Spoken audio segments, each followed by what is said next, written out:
Bonjour à tous et à toutes et bienvenue dans ce tout premier pas à pas qui sera entièrement dédié au chandail Lotus, la version 2.0 qui sera disponible dès juillet 2024. Donc, la toute première étape avant de tricoter le chandail Lotus, ce serait de travailler l'échantillon.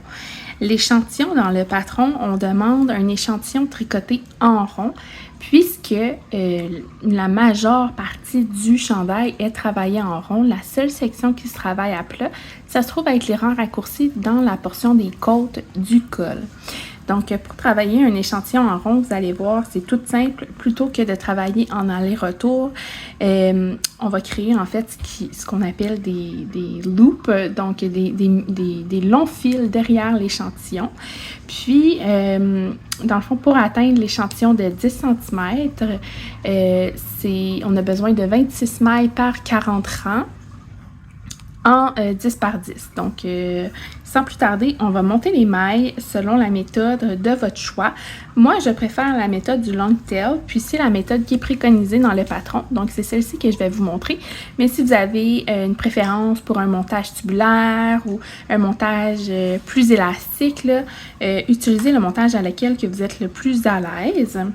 Donc, je vais monter plus de mailles que le 26 mailles recommandé, puisque oui, on propose un échantillon par rapport à 10 cm, mais on veut quand même être capable de le mesurer dans un échantillon là, qui peut être de 11 ou de 12 cm. Alors, j'y vais. Pour l'échantillon, on travaille avec les aiguilles principales. Donc, le patron demande de 3,5 mm pour le corps et les manches. Pour la longueur de mon fil que j'ai de besoin, j'y vais vraiment pas mal au pif, là. C'est pas vraiment une science infuse pour moi. Donc, selon la taille d'aiguille, là, souvent, je vais y aller comme environ à 4 pouces, donc 10 cm de long pour 10 mailles. Donc, je veux en faire environ une trentaine, fait que je vais y aller comme ça, en tirant 3 fois environ. Ensuite, ce que je fais ici, c'est considéré comme étant ma première maille. Donc, j'y vais pour le long tail. Donc, on met le fil qui est attaché après la balle derrière, puis le fil qui n'est pas attaché vers l'avant. Je vais prendre mes doigts ici, puis je vais mettre le fil comme ça en Y. Puis, avec mon doigt ici, je vais venir faire comme une espèce de croisée. Je vais passer mon aiguille dans ce trou et faire une maille comme ça, passer le fil par-dessus afin de ressortir mon aiguille où qu'elle est rentrée. Et je viens serrer un petit peu. Je veux pas que ça soit trop serré à mon aiguille. Je veux pas que ça soit trop lousse non plus. Je veux que ça soit uniforme sur mon aiguille. Donc, on évite de trop serrer ou trop lousser. Donc, on va faire cette étape-là jusqu'à une trentaine de mailles.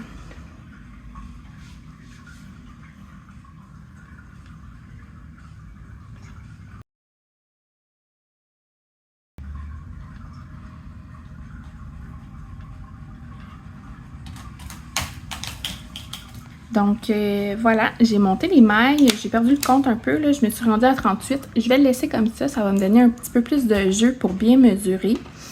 Alors, j'aime toujours faire une petite base de point mousse, là, donc je vais aller travailler 3-4 rangs en point mousse. Donc, c'est simplement de faire 3-4 rangs en travaillant les mailles à l'endroit. Comme ça va faire une belle petite fondation à notre échantillon. Donc, je vais travailler ça et je reviens dans un petit instant. Donc, maintenant, ma base d'échantillon est faite en point mousse. J'ai terminé avec un rang en droit. Là, puisque c'est un échantillon, je ne vais pas tourner pour recommencer un rang à l'endroit. Je vais rester comme ça. Donc là, mon fil se trouve à être au bout de l'aiguille ici. Pour tricoter en rond, en fait, à chaque rang, vous allez tout simplement glisser les mailles de l'autre côté, ici. Fait que là, je veux tricoter, mais je peux pas parce que j'ai pas de fil. Donc, c'est là que l'échantillon en rond vient jouer et faire le tour, il suffit tout simplement de mettre ton fil ici qui est attaché à l'autre côté ici. Moi, je mets tout le temps ma main là, quelques doigts en fait plus loin que l'échantillon. Je vais le mettre comme ça, on le voit mieux. Comme ça. Et faire un tour avec mon doigt pour garder un peu de lousse. Il faut absolument pas trop serrer le fil en fait parce qu'on ne veut pas non plus que l'échantillon soit tout pris ensemble là, au moment de mesurer. Donc, on commence à travailler. Là, le fil, il va pendre derrière le tricot, derrière l'échantillon. C'est parfait, c'est ça qu'on veut. Donc, je vais y aller avec mes 2 mailles bordure et je vais travailler les mailles tout à l'endroit jusqu'à la fin de mon échantillon.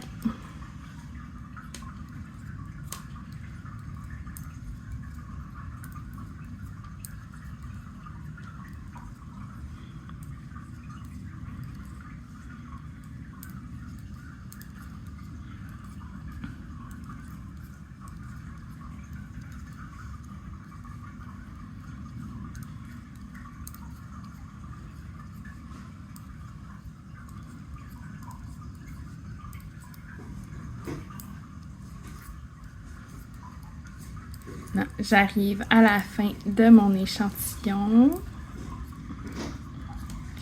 Ici, je vais travailler mes 2 mailles bordure. Et voilà. Donc là, mon fil se retrouve à nouveau de l'autre côté de l'échantillon. Je vais faire le même principe que tout à l'heure. Je glisse les mailles jusqu'à l'autre bout de l'aiguille. Je vais faire une boucle, si on veut. Un peu comme ça. Environ, vous pouvez maintenant comme vous baser sur l'autre boucle là, qui a été faite précédemment pour la longueur. Puis, on continue comme cela jusqu'à temps qu'on ait travaillé le nombre de rangs minimalement préconisé pour obtenir l'échantillon. Donc, je vais y aller comme ça, puis je vais vous revenir lorsque mon échantillon sera complet. Donc, mon échantillon est complété et bloqué et séché. Maintenant, il faut mesurer notre échantillon. Donc, comme je vous mentionnais, j'ai fait plus de mailles pour être capable de bien mesurer là, vraiment en dedans de 10 cm combien j'ai besoin. Évidemment, j'ai pas fait plus de 4 pouces en hauteur, j'ai fait seulement 3 pouces. Parce que je suis le genre de personne qui n'aime pas faire d'échantillons. Donc, je me base vraiment sur, mettons dans mon 3 pouces, je vais aller mesurer 2 pouces là, en hauteur pour aller calculer mon nombre de rangs que je vais multiplier par 2 tout simplement. Donc, on sort le ruban, on s'assure que l'échantillon est juste mis à plat, qu'il n'est pas étiré là, en n'importe quel sens. Fait que là, je vais juste le replacer. Puis, aussi, je tiens à mentionner, il y a plusieurs manières de faire un échantillon en rond. Moi, je suis allée avec vraiment là, la méthode standard. Puis, je sais que la méthode standard préconise de couper le fil pour mesurer mieux l'échantillon, mais moi, je reprends ma laine utilisée dans l'échantillon. Donc, j'y vais, je compte mes mailles en largeur.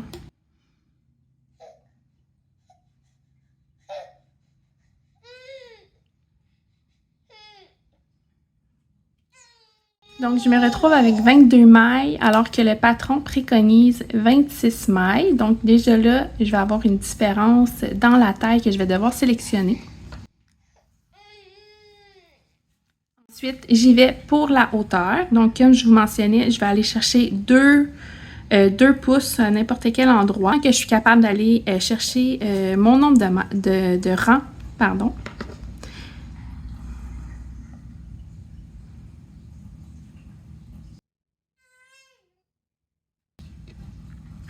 Donc, j'arrive à 16 rangs en hauteur pour 2 pouces, donc multiplié par 2, ça fait 32 rangs au lieu de 40. Donc, encore là, moi, dans le fond, dans le patron, j'utilisais originalement une laine beaucoup plus mince. Donc, il est normal aussi qu'avec le temps et avec la laine que j'utilise pour ma version estivale, que mon échantillon ne soit pas pareil et que ma tension ait beaucoup changé aussi entre les années. Donc, c'est ça. Il y a plusieurs facteurs là, qui peuvent venir jouer sur l'échantillon qui est différent d'un projet à l'autre. Alors, j'ai pris en note mes données de mon échantillon. Donc, ici, mon échantillon, je l'ai bien fait avec des 3,5 mm. Mon échantillon à moi est de 22 mailles par 32 rangs plutôt que 26 mailles par 40 rangs, ce qui est l'échantillon tricoté avec la pied bleu, de bleu poussière. Je vais faire mes nouveaux calculs pour trouver la bonne taille basée sur mon échantillon à moi. Donc, on descend un petit peu plus bas. Moi, initialement, je souhaitais faire en fait la taille 2 qui donne un tour de buste de 99 cm afin de respecter l'aisance positive recommandée au patron. Puis, donc dans le fond, tout ce qui me reste à faire, c'est d'appliquer une petite règle de 3. Donc ici, j'ai mon 22 mailles pour 10 cm, ça c'est mon échantillon. Puis 99 cm, c'est la taille finale que je souhaite obtenir, ce qui me donne, en faisant la règle de 3, 218 mailles. Donc, je vais repérer dans le patron, dans les instructions au niveau du corps, lorsqu'on a joint les mailles en rond après avoir séparé les mailles pour les manches. Donc, la taille la plus proche de 218 mailles, ça se trouve à être la taille numéro 1 avec un total de 220 mailles. Donc, jusqu'à là, je le sais que pour le corps, j'ai besoin de faire la taille numéro 1. Mais ça ne peut pas s'arrêter juste là. Il faut aussi mesurer la circonférence des biceps, puisqu'on le sait, le nombre de mailles par taille pour les manches est pas pareil, ce qui est tout à fait normal.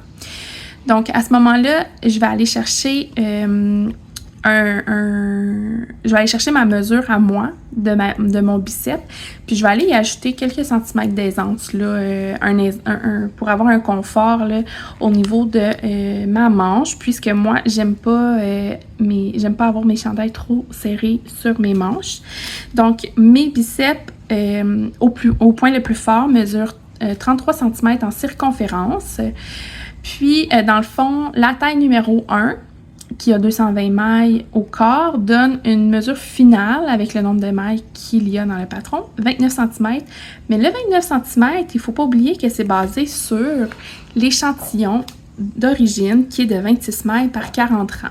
Mais il ne faut pas oublier que l'échantillon qui donne la mesure de 29 cm est basé sur les calculs basés sur 26 mailles, alors que moi, j'ai 22 mailles. Donc, on refait les calculs, mais avec mon 22 mailles à moi. Donc, encore une fois, le calcul est très similaire. Pardon, j'ai accroché la table. Le calcul est très similaire au calcul qu'on a fait précédemment. Donc, je vais aller faire mon 22 mailles sur 10 cm, qui est mon échantillon vraiment là, avec la laine actuelle que je veux utiliser pour le projet. Puis, je me suis donné un petit 2 cm d'aisance positive pour la manche, ce qui me donne un total de 77 mailles. Dans le patron, on va chercher dans la section des manches, une fois qu'on a relevé les mailles sous la manchure et remis toutes les mailles en attente, dans la taille la plus proche de 77 mailles, j'ai 75 mailles qui se trouve à être la taille numéro 1 aussi. Si je veux absolument avoir 2 cm pile poil, je vais à ce moment-là relever une maille de plus là, sous la manchure de chaque côté afin d'obtenir mon 77 cm. Mais pour 2 mailles, pour moi, ça ne me dérange pas. Donc, pour le pas à pas, je vais travailler la taille numéro 1 qui va me donner, en théorie, un tour de buste de 99 cm basé sur mon échantillon. Donc, vraiment, tout le long que je vais tricoter, en fait, le lotus pour le pas à pas, je vais référer à la taille numéro 1, puisque basé sur mon échantillon de 22 mailles, je vais avoir un tour de buste de 99 cm par rapport au nombre de mailles ici que je vais avoir au niveau du corps et un circonférence de biceps de 35 cm avec 75 ou 77 mètres. J'ai pas encore décidé ce que je vais faire, là. Donc, un circonférence de biceps d'environ 35 cm à la fin du chandail une fois bloqué. C'est très important de ne pas oublier la notion du blocage puisque notre échantillon est bloqué actuellement. Donc, les mesures finales aussi au patron, c'est vraiment les mesures qui sont bloquées puisqu'elles sont basées, calculées et dans le fond fournies là, vraiment sur un échantillon qui est bloqué. Donc, sans plus tarder, on commence. Je suis maintenant rendue à l'étape où j'ai monté mes mailles, j'ai joint en rond. Donc, pour joindre en rond, on s'assure que tout notre montage de mailles fait face au bas sans être tourné autour de l'aiguille. Puis, on met un marqueur pour indiquer le début de rang et je suis rendue à tricoter 1 cm de côte, un endroit, une envers. Donc, pour travailler les côtes, une endroit, une envers, c'est vraiment tout simple. Je vais défaire celle-ci. Donc, pour travailler une maille des côtes, une endroit envers, en fait, c'est une endroit tout simplement et une envers. Donc, une maille endroit, une maille à l'envers. Et on fait ça tout le rang. Donc, normalement, vous allez terminer avec une maille à l'envers, puisque le nombre de mailles dans votre rang est pair. Donc, on commence avec une maille en droit et on termine avec une maille à l'envers. Donc, je vais aller travailler mon rang, mon 1 cm de côte et je vous reviens. Je suis maintenant rendue à travailler les rangs raccourcis. Je sais que j'ai mentionné 1 cm plus tôt pour les côtes. J'ai travaillé 5 rangs, tout simplement. C'est ce qui est préconisé dans le patron. Donc là, on est rendu à travailler les rangs raccourcis qui vont se travailler à même les côtes. Donc, on va continuer le motif de côte 1-1, donc une endroit, une envers. Puis, on va créer des doubles mailles.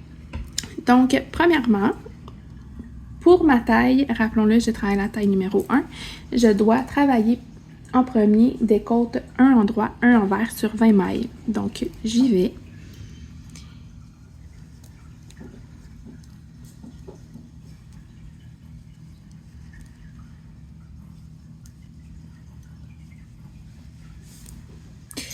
Puis, c'est important aussi là, de le mentionner, on est toujours avec les aiguilles 3.25 pour cette section-ci. C'est vraiment là, une fois qu'on a terminé tous les rangs raccourcis, de travailler les côtes, qu'on va aller changer pour les aiguilles 3.5 mm. Je suis rendue à 10, 12, 13... Donc là, j'ai travaillé 20 mailles en côte et ensuite, je dois travailler une maille à l'endroit de plus. C'est ce qu'il est préconisé dans le patron. Pour faire la double maille, là, j'ai terminé avec ma maille endroit. Je vais tout simplement tourner le travail comme ça. Donc là, je me retrouve avec le fil devant le travail. Ce que je vais faire pour créer la double maille qui est au rang 2, je vais glisser la maille comme pour la tricoter à l'envers avec le brin devant, toujours. Donc là, ma maille, elle se trouve à être rendue sur l'aiguille de droite. Je vais aller tirer légèrement le fil, juste pour avoir comme, dans le fond, on va dire la bosse de la maille ici, qu'elle soit rendue à la moitié de l'aiguille. Donc, d'un côté, j'ai une petite maille et de l'autre côté, j'ai la double maille qui s'est créée. Moi, j'aime bien tenir ici là, la maille double, puis replacer mon fil derrière. Là, ensuite, au rang 2, on crée la double maille pour commencer. Et ensuite de ça, on continue de travailler en côte un endroit, un envers jusqu'au marqueur de début de rang. Comme ça. Donc, je me suis rendue au marqueur de début de rang. Ensuite de ça, il suffit de glisser ce marqueur-là et de travailler en côte un endroit, un envers sur 20 mailles. Donc, on va aller répliquer l'effet miroir qu'on a fait tout à l'heure pour la première double maille. 20 mailles et ensuite, on travaille une maille à l'endroit de plus et on tourne. Là, encore une fois, je me retrouve avec le fil derrière, devant le travail. Je vais ensuite pour commencer le rang numéro 3 des rangs raccourcis, glissez cette maille-là comme pour la tricoter à l'envers, toujours avec le fil devant. Et je vais tirer légèrement vers le haut pour avoir encore une fois la double maille ici et pour commencer à travailler une maille à l'endroit. Donc, le rang numéro 3, on va créer la double maille qui a été faite juste ici et on travaille en côte, une endroit, une envers jusqu'au marqueur. Rendu au marqueur, je glisse le marqueur. On continue le rang 3 en travaillant une endroit, une envers jusqu'à la double maille créée précédemment. Donc, qui a été créée au rang numéro 2. Un endroit, une envers jusqu'à la double maille. Donc là, on arrive à la double maille et puis ça ressemble à une maille comme vraiment étrange là, qui a un brin ici qui rejoint la maille que je viens de tricoter et une maille sur l'aiguille. C'est vraiment important de travailler ces deux petites pattes-là, donc les deux petites lignes ensemble pour revenir à une maille pour cette maille-là. Parce que, dans le fond, une double maille, ça vient juste, dans le fond, temporairement doubler cette maille-là. Mais on veut vraiment revenir à une maille parce qu'on ne veut pas créer des nouvelles mailles sur nos aiguilles. On veut vraiment rester avec le même nombre de mailles. Puis ça nous permet, en fait, là, de faire comme des allers-retours beaucoup plus nets que la technique du wrap and turn. Donc là, on a travaillé en droit ensemble ces deux pattes-là. Et pour ma taille, je dois travailler une envers et une endroit sur 4 mailles et une endroit, ça fait 4. Donc là, rendu au rang numéro 4, je vais tourner, désolé, on tourne à la fin du rang numéro 3 et au rang numéro 4, on va aller créer une double maille. Donc, j'ai le fil devant vers moi, je glisse la maille et je vais aller légèrement tirer pour ensuite aller travailler un endroit, une envers jusqu'au marqueur, début de rang. Rendu au marqueur, on va glisser le marqueur d'une aiguille à l'autre et ensuite on va travailler un endroit, une envers jusqu'à la double maille qu'on a créée au rang numéro 3. Donc, le même principe que tout à l'heure, on arrive à la maille avec deux pattes dans le fond de cette maille-là. On tricote endroit ensemble ces deux mailles-là, les deux pattes de cette maille-là, pardon. Puis, on travaille 4 mailles en une endroit, une envers, une endroit, pardon. Donc, maintenant, on tourne. Donc là, on se retrouve à avoir complété la première séquence des rangs 1 à 4 des rangs raccourcis. Là, ce qu'on demande, c'est de répéter 3 ou 4 fois, là, selon votre taille, les rangs 3 et 4 uniquement. On ne recommence pas les rangs 1 et 2. Ça, on les a fait seulement qu'une fois et c'est suffisant. C'est vraiment la répétition des rangs 3 et 4 que l'on veut. Donc là, en ayant tourné au rang 4, je suis rendue à recommencer mon rang numéro 3. Et le rang numéro 3, suivi du rang numéro 4, je vais les travailler 3 fois de plus, ce qui va me créer 3 doubles mailles de plus. Donc là, je vais continuer la séquence de mes rangs raccourcis, puis je vais vous revenir à la prochaine étape qui va être de changer d'aiguille pour commencer la dentelle. J'ai maintenant terminé les répétitions des rangs 3 et 4 des rangs raccourcis. Puis, à la fin du rang 4, on tourne à nouveau. Puis, on se ramasse, dans le fond, 4 ou 6 mailles plus loin, comme à l'habitude, pour se rendre à nouveau au marqueur ici, qui indique le début du rang. Il faut créer une autre double maille. Donc, c'est à ça que sert le rang numéro 5. Je viens donc travailler une dernière double maille. Donc, encore une fois, on fait comme d'habitude, on vient tirer légèrement vers le haut le fil et on travaille en côte un endroit, une envers jusqu'au début du rang. Donc, je vais maintenant changer pour mes aiguilles 3,5 mm. J'ai retiré mon petit marqueur de début de rang. J'ai personnellement décidé d'y aller avec des aiguilles en bois pour travailler la version que je travaille actuellement puisque c'est un fil coton et laine. Je trouve que ça glisse beaucoup mieux que sur des aiguilles en métal. En fait, je trouve que sur des aiguilles en métal, ça glisse soit trop ou très peu. Puis, je trouve que sur ces aiguilles-là, là, ça travaille super bien.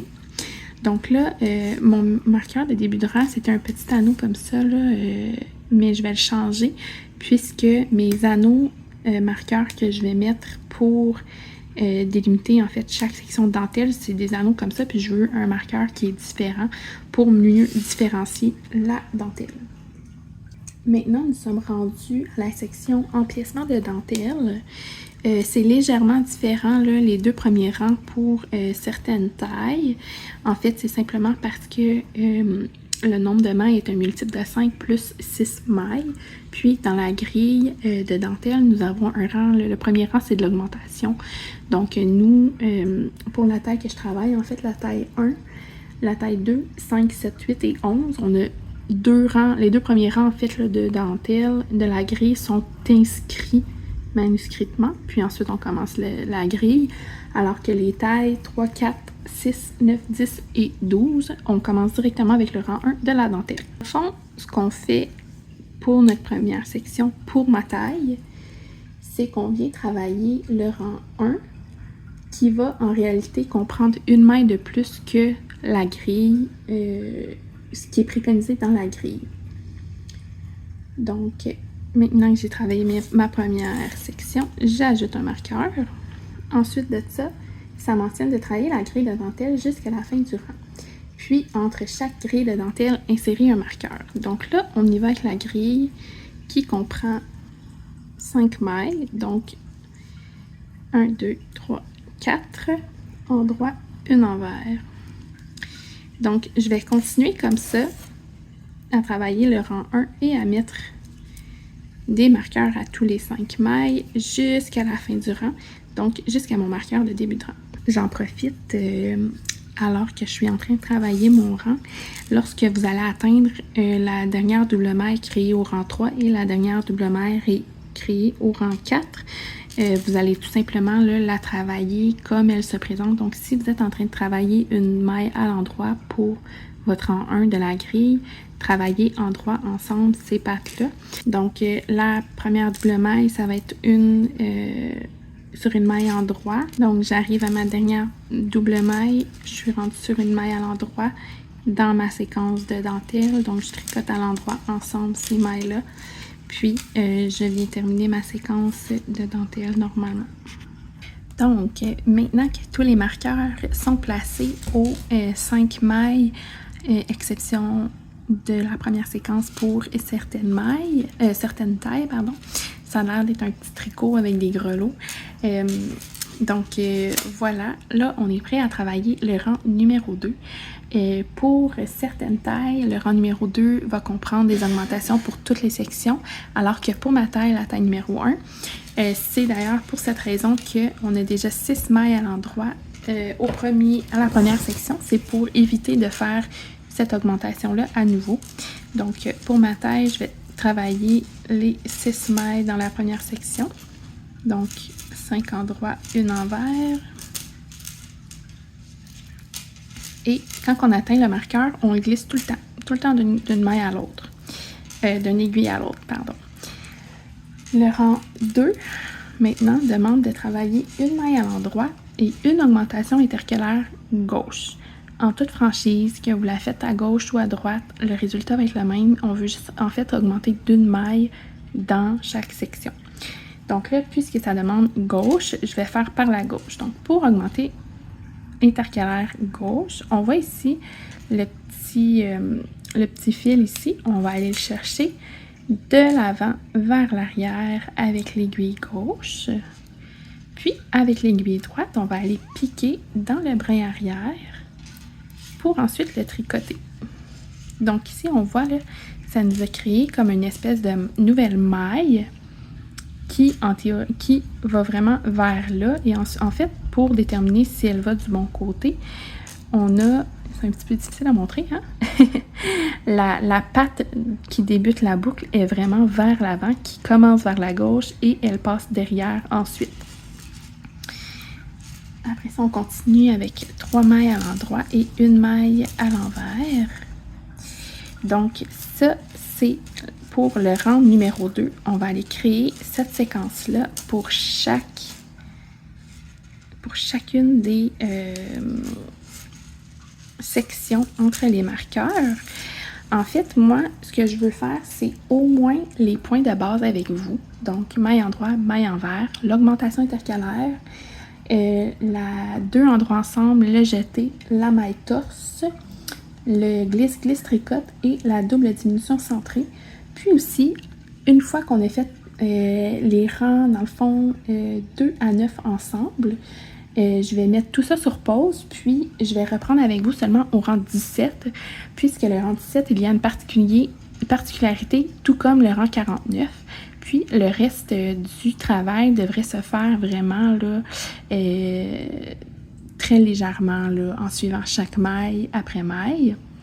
Donc, je vous reviens. Super. Alors, le rang numéro 2 est complété. Puis, maintenant, chaque section entre les marqueurs comprennent tous 6 mailles. Nous sommes maintenant prêts à travailler le rang numéro 3. Le rang numéro 3 est assez similaire, mais on vient ajouter une maille torse. Donc, pour travailler le rang numéro 3, on travaille 2 endroits, puis on travaille une maille à l'endroit torse. Donc, une maille normale à l'endroit, on va aller piquer dans le brin avant. Une maille torse, on va aller piquer dans le brin arrière. Donc, ça va aller faire comme une maille qui va vraiment ressembler, en fait, à la forme de la maille augmentée que nous avons fait tout à l'heure. Donc, maintenant, nous avons 2 endroits, une torse, 2 endroits, une envers.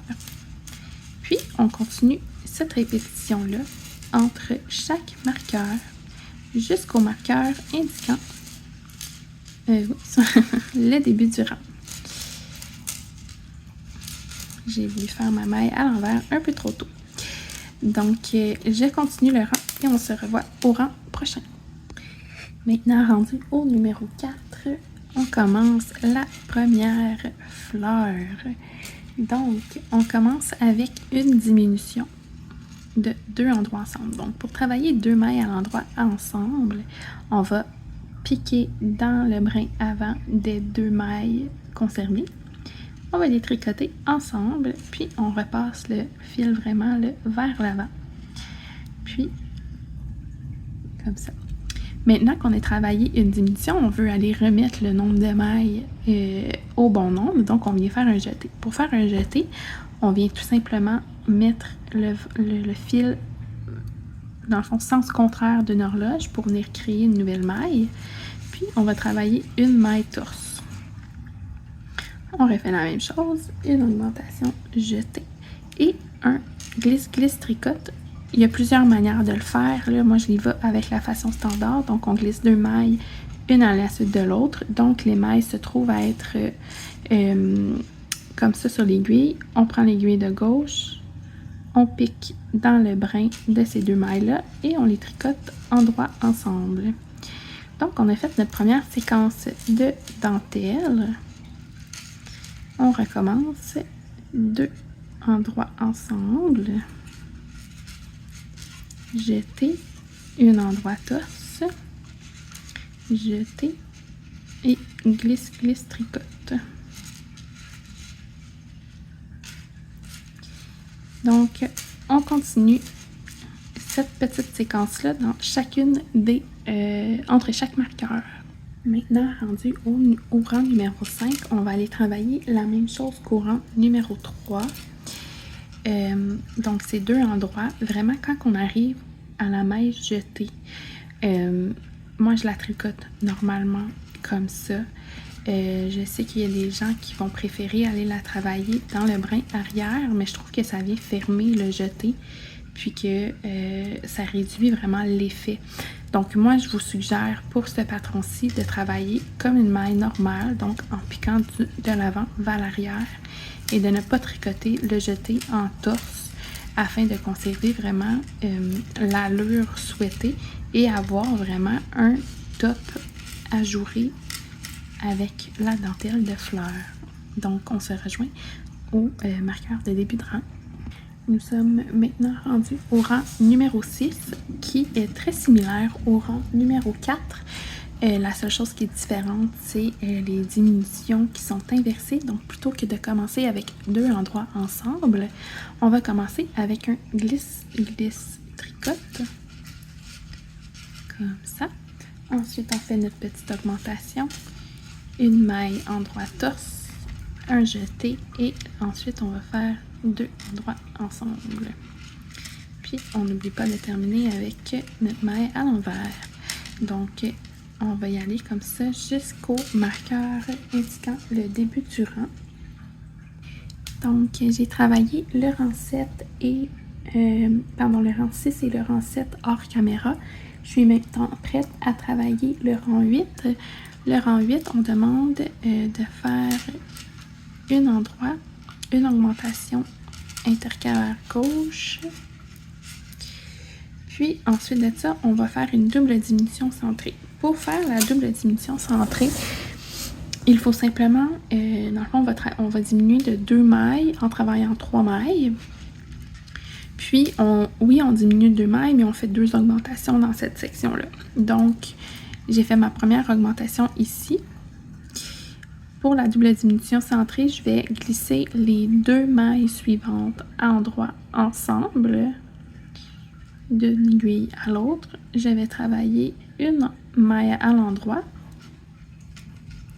Puis, les mailles que j'ai tout juste glissées, je vais aller les passer soit ensemble ou une après l'autre par-dessus cette maille-là. Donc, ce que ça vient faire, la double diminution centrée, c'est que ça vient centrer vraiment notre maille torse, notre ligne de maille torse qu'on a entre la feuille ou la fleur de cette section. Après la double diminution centrée, je travaille une maille à l'endroit, je fais une augmentation intercalaire vers la gauche et une envers. Je vais faire une autre petite section avec vous. Donc, un endroit, une augmentation intercalaire gauche, puis une double diminution centrée. Donc, on glisse les 2 premières mailles ensemble d'une aiguille à l'autre, une maille à l'endroit, et on glisse ces 2 mailles-là par-dessus la maille qu'on vient de tricoter. Alors, on revient encore une fois avec la ligne de maille torse au centre. Un endroit, une augmentation intercalaire et une envers. Donc, je vais continuer vraiment là, la dentelle jusqu'au rang 17, puisque c'est à ce rang-là qu'on retrouve la prochaine particularité, soit la double diminution centrée à la toute fin de notre section, donc entre chaque marqueur. Puis, ensuite de ça, on va se rejoindre à la fin de l'empiècement seulement. Je suis maintenant rendue au rang numéro 17 de la grille. Donc, avant de débuter, il y a une note à côté de la grille qu'il faut retirer le marqueur de début de rang. Puis vous pouvez soit glisser la maille ou la tricoter. Moi, je vais aller la tricoter. Donc, on déplace le marqueur de une maille. Maintenant, nous allons travailler le rang 17 qui commence avec 2 mailles à l'endroit, une augmentation intercalaire vers la gauche, une maille à l'envers. La maille à l'envers là, va vraiment tomber avec la colonne déjà en l'envers. Ensuite de ça, une maille à l'envers, une intercalaire gauche, une envers. Nous sommes maintenant prêts à travailler la double diminution centrée avec la case verte. Donc là, une fois que j'ai travaillé jusqu'à mes 2 mailles avant mon marqueur, en fait. Donc là, on commence la double diminution centrée. On va faire comme d'habitude, on va glisser 2 mailles, comme pour les travailler endroit ensemble. On retire le marqueur, on travaille une maille à l'endroit, puis on va aller passer ces 2 mailles-là par-dessus la maille tricotée et on replace le marqueur. Donc, 2, 4, 6, 8, on revient à 8 mailles entre chaque marqueur. On recommence une seconde fois. Augmentation intercalaire une envers.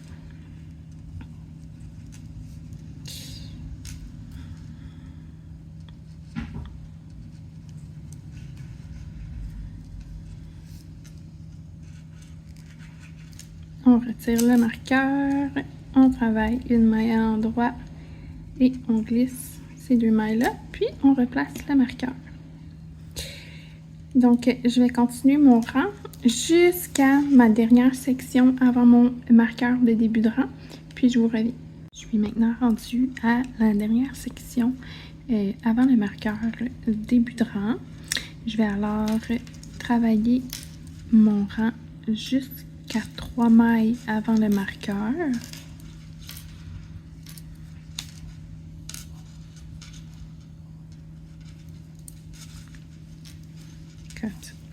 Donc, normalement, c'est jusqu'à 2 mailles du marqueur, mais là, il ne faut pas oublier qu'en début de rang, on a glissé ou tricoté la première maille, puis on a repositionné le marqueur. Donc, dans le fond, on n'aura pas besoin de le refaire à nouveau à la fin du rang. Puis, cette étape-là, au tout début de ce rang 17-là, dans le fond, ça nous prépare vraiment bien là, afin de terminer le motif, pour que le motif soit bien centré, en fait.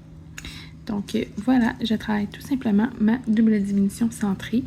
On voit bien là que ça se travaille, que ça se place très bien. Donc, je vais continuer de travailler ma dentelle. Puis, on se revoit pour la séparation des manches. J'ai maintenant terminé la section de dentelle pour l'empiècement. Une fois qu'on est terminé de travailler la dentelle, on mentionne dans les instructions de travailler en jersey endroit jusqu'à une certaine mesure. Évidemment, moi, puisque mon échantillon en hauteur, donc en nombre de rangs, était beaucoup plus lousse que ce qui est préconisé dans le patron,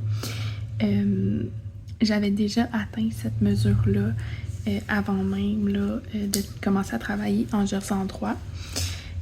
Donc, juste par principe, j'ai travaillé quelques rangs là, après la dentelle. J'ai travaillé 3 rangs de plus en jersey endroit. Donc, c'est vraiment juste de travailler toutes les mailles dans le rang à l'endroit.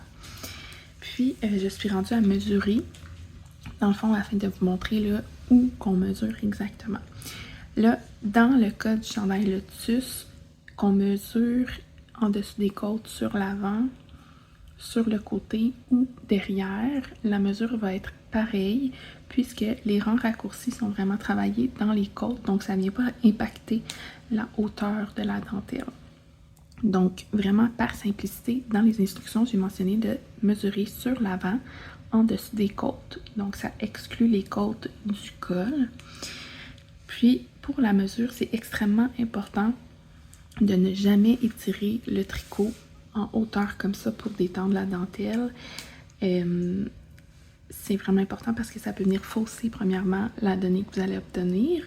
Puis, la tension que vous allez mettre sur votre tricot avec vos mains versus le résultat après blocage est jamais le même. Donc, c'est vraiment important là, de juste laisser le tricot détendu sur votre surface plate. Puis, moi, ce que j'aime bien faire, m'assurer que tout est bien détendu, je vais juste prendre mes aiguilles comme ça, je secoue un petit peu et je remets à plat et je n'y touche plus. Donc, évidemment, ça va vous prendre votre petit ruban à mesurer. Moi, j'ai une petite roulette comme ça. Puis, je vais aller mettre mon petit bout de métal tout juste en dessous des côtes. Et voilà. Puis, je vais juste tirer un petit peu là, sur l'aiguille, juste pour m'assurer que j'ai bien toute la mesure de mon empiècement. Donc, j'arrive à 21 cm, au lieu de 18. Pour moi, c'est vraiment pas dramatique d'avoir 3 cm de plus, d'autant plus que je m'y attendais, là, étant donné que mon échantillon était de 32 rangs au lieu de 40. Puis aussi, ce que vous pouvez faire pour valider si votre empiècement tombe bien au niveau des aisselles, c'est de l'essayer. Donc, on est maintenant rendu à la section de séparer les manches du corps. Donc, pour la section de séparer les mailles pour les manches et le corps, vous allez avoir besoin de votre outil de préférence. Moi, j'ai toujours travaillé là, avec un restant de laine, puis une aiguille. Donc, tout ce que je fais, c'est de placer les mailles pour mes manches sur un restant de laine. Certaines vont préférer, de transférer les mailles sur un câble à tricoter, puis on met les embouts. Ou vraiment, là, tout autre gadget, là, que ce soit un fil au tricot, en plastique ou en caoutchouc, qu'on peut faire un nœud dedans, ou vraiment n'importe quelle méthode pour transférer vos mailles en attente. Choisissez cette méthode que vous êtes le plus à l'aise avec. Donc, j'ai déjà préparé là, mes 2 bouts de fil pour mes 2 manches. Je vais donc commencer par retirer le marqueur, puisque c'est ce qu'on demande. Si vous avez peur de mal compter vos mailles, ce que vous pouvez faire, c'est tout simplement mettre un marqueur de type épingle ou un autre marqueur tout simplement dans le dos, parce que le marqueur de début de rang, on va en avoir besoin, il va être repositionné. Donc, moi, souvent, ce que je vais faire, c'est que je vais juste changer mon marqueur, juste pour me dire que à partir de ce moment-là, j'ai tricoté X mailles avant de séparer les mailles pour le corps. Pour la première manche, pardon. Donc, je vais y aller. Je dois travailler 54 mailles. Donc, je vais tricoter 54 mailles à l'endroit. Donc, pour ma taille, j'avais 54 mailles à travailler à l'endroit. J'ai donc travaillé mes 54 mailles. Je vais ensuite préparer mon fil.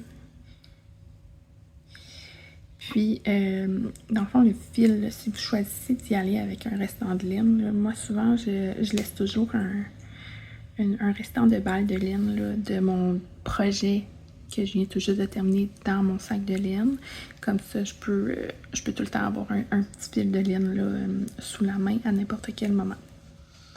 Ensuite de ça, on nous mentionne pour la manche droite de placer les prochaines X mailles en attente. Je vais donc tout simplement glisser les prochaines, dans mon cas, 63 mailles en attente. Donc, 2, 5,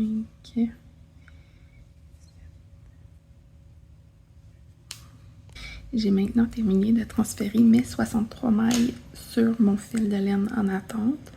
J'aime bien aller faire un petit nœud simplement pour sécuriser le fil et pour éviter d'échapper des mailles lorsque je vais travailler le corps. Je suis maintenant rendue à monter les mailles qui vont se trouver entre le dos et l'avant pour le dessous de bras, donc pour la manchure. Pour ma taille, on demande de monter 12 mailles, puis entre ces 12 mailles-là, de repositionner notre marqueur de début de rang entre celles-ci. Donc, vous pouvez utiliser la méthode de votre choix. Vous pouvez, dans le fond, vraiment y aller avec le plus simple. Moi, c'est une des méthodes que j'utilise le plus souvent. Donc, c'est vraiment juste de faire une boucle sur notre aiguille. Donc, avec notre index, ça vient faire comme une croix, un X sur notre doigt ici. Et je viens apposer la boucle sur mon aiguille en tirant légèrement. On ne veut pas trop tirer fort non plus parce qu'on ne veut pas trop avoir une maille trop serrée. Donc, je vais y aller comme ça. 1, 2, 3, 4, 5, 6. Je dois positionner mon marqueur au milieu. Et 6 autres mailles. Donc, 1, 2, 3, 4, 5, 6. Ensuite, on doit travailler encore X mailles pour, la section du devant du chandail. Donc, pour ma taille, c'est 108 mailles. Je vais donc travailler les mailles à l'endroit, toujours. Puis, on va se retrouver pour la prochaine manche après les 108 mailles à l'endroit. Maintenant que mes mailles pour former le devant du chandail sont travaillées à l'endroit, je suis rendue à séparer pour la manche du côté gauche. Je vais alors faire la même chose que pour la manche droite et aller placer mes 63 mailles en attente.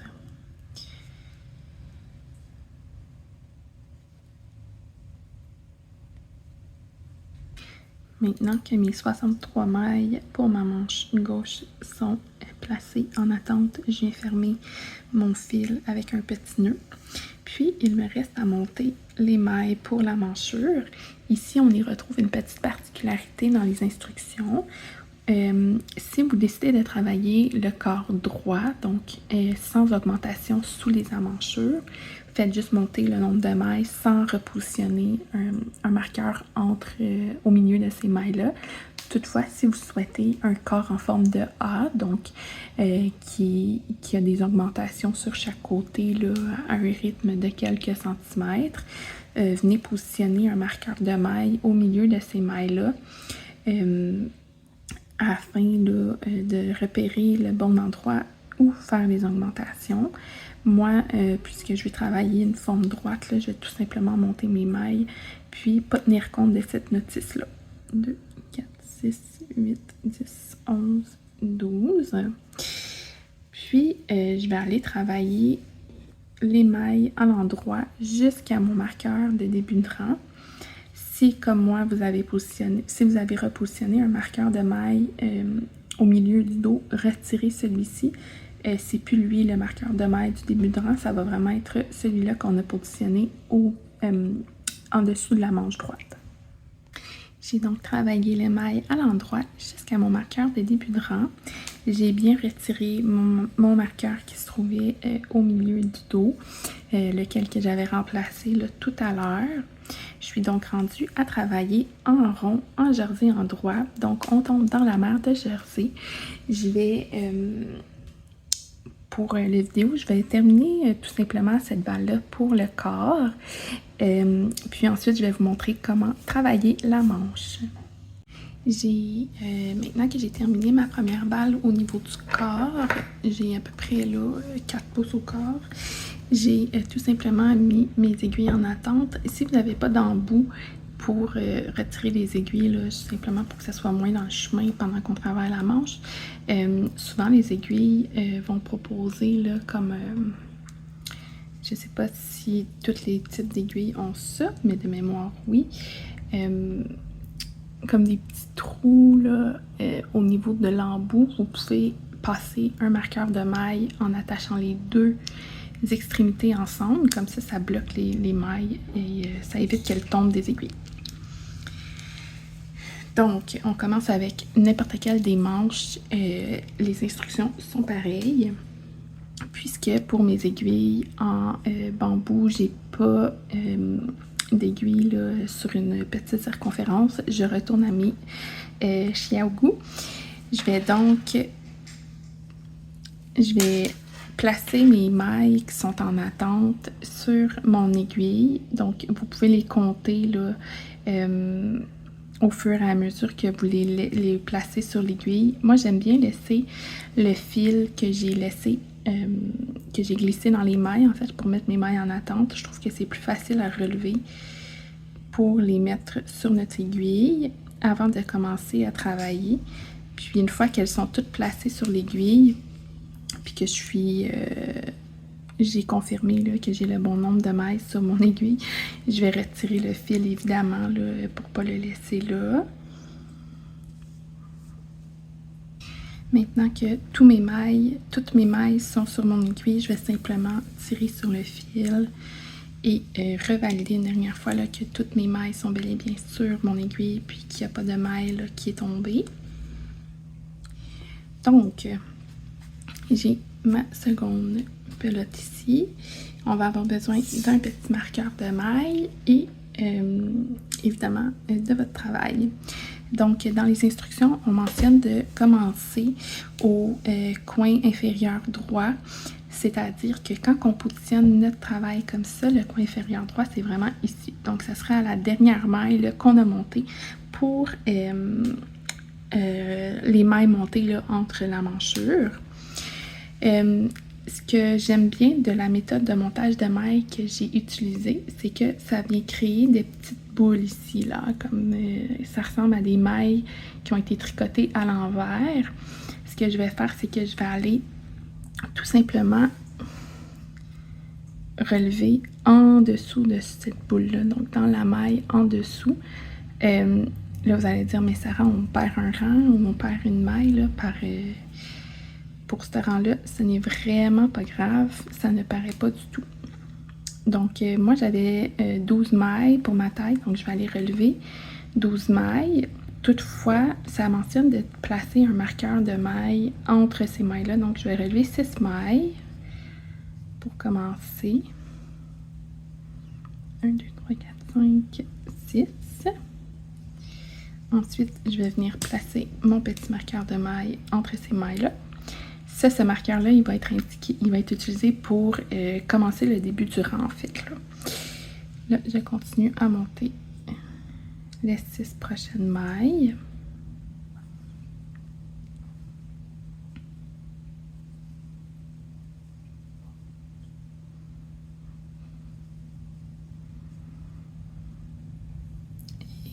Et 6.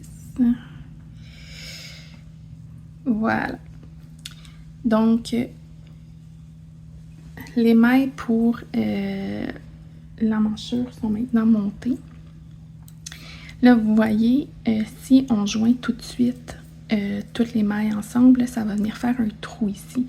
C'est normal, c'est souvent causé à cause de la tension lorsqu'on travaille la dentelle. Donc, les instructions ont prévu déjà que vous pouvez relever 1 à 2 mailles supplémentaires là, entre les mailles sous la manchure puis les mailles pour la manche.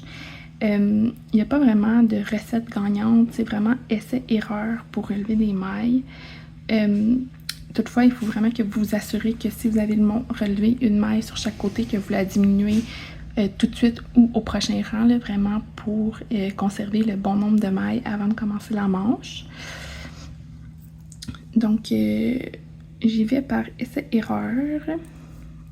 Là, j'ai relevé seulement qu'une maille. On va voir si c'est suffisant. Bon, vous voyez, ça a étiré un petit peu cette maille-là, mais d'emblée, cette maille-là va être un peu plus lousse. Ça va se replacer au blocage. Donc, maintenant, on est rendu à travailler à l'endroit les mailles qui sont mises en attente, qui ont été mises en attente préalablement.